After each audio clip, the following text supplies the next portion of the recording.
Hi welcome to wonder women's SMS channel. ఈరోజైతే మన ఛానల్లో కస్టర్డ్ ఫ్రూట్ సలాడ్ రెడీ చేస్తున్నాను. చాలా ఈజీగా ఉంటుంది, చాలా ఎమ్మీగా ఉంటుంది. ఒకసారి మీరు కూడా ట్రై చేయండి. ప్లీజ్ మా ఛానల్ కనుక మీరు ఫస్ట్ టైం చూసినట్టయితే ఒక లైక్ చేయండి, సబ్స్క్రైబ్ చేసుకోండి, షేర్ చేసుకోవడం అస్సలు మర్చిపోద్దు. ప్రాసెస్లోకి వెళ్ళిపోదామా?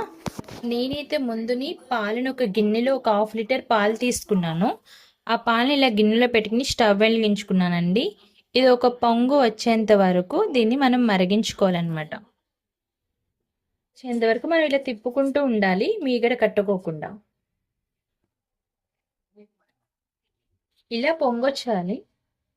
ఇలా ఒక పొంగొచ్చింది కదా, ఆ పొంగొచ్చిన తర్వాత మీకు స్వీట్కి తగ్గ షుగర్ని వేసుకోండి. మీరు ఎంత స్వీట్ తింటారో అంత స్వీట్ షుగర్ వేసుకోండి. నేను ఈ కప్పుతో అయితే షుగర్ వేసేసాను. ఇది షుగర్ అంతా కరిగిపోయేంత వరకు దీన్ని ఇలా తిప్పుకుంటూ ఉండాలి. సిమ్లోనే పెట్టుకోండి.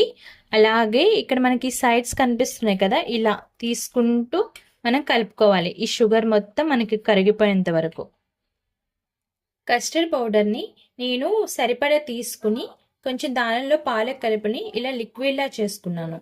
సో ఈ కస్టర్డ్ పౌడర్ని మనం పాలల్లో వేసుకోవాలి. సో ఇలా వేసుకునేటప్పుడు మాత్రం కొంచెం జాగ్రత్తగా ఉండండి, ఎందుకంటే ఇది కొంచెం ఉండలు కట్టుపోద్ది. ఇలా స్లోగా తిప్పుకుంటూ ఈ కస్టర్డ్ పౌడర్ని ఇట్లా వేసేయాలి. ఇలా తిప్పుకుంటూ వేయండి, లేకపోతే ఏంటంటే ఇది కొంచెం ఉండలు కడుతుంది అనమాట. సో ఇలా తిప్పుకుంటూ వేయాలి.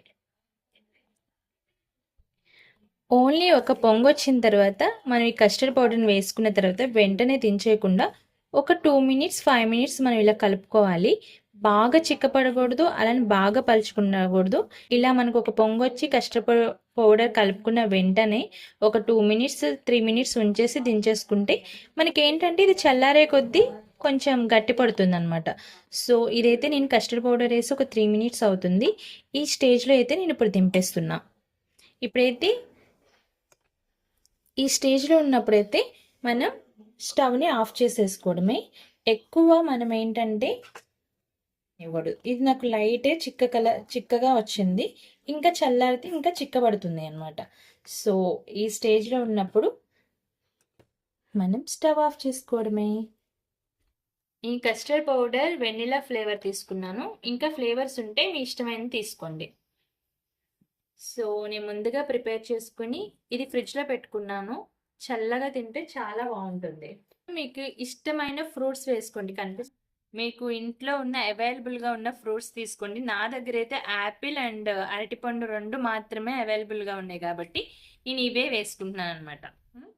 నేను సరిపడ కస్టర్డ్ దీంట్లో ఒక బౌల్ తీసుకుని దీంట్లో వేసుకుంటున్నాను.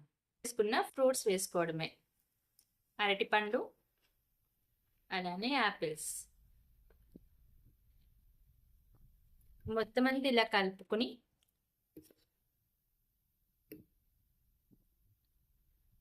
సో ఎమ్మీ కస్టర్డ్ సలాడ్ అనేది రెడీ అయిపోయింది. ఇంకా చాలా ఫ్రూట్స్ వేసుకోవచ్చు నేనైతే బనానా, యాపిల్ వేసుకున్నాను. మీ దగ్గర దానిమ్మకాయ ఇంకా ఏమైనా ఫ్రూట్స్ ఉన్నా వేసుకోవచ్చు. చాలా టేస్టీగా ఉంటుంది, చాలా ఎమ్మీగా ఉంటుంది. సో ఇంక ఇలా తినేయడమే. ఓకే, తినేసేద్దామా? ప్లీజ్ సబ్స్క్రైబ్ చేసుకోండి, ఒక లైక్ చేయండి. Thank you, bye.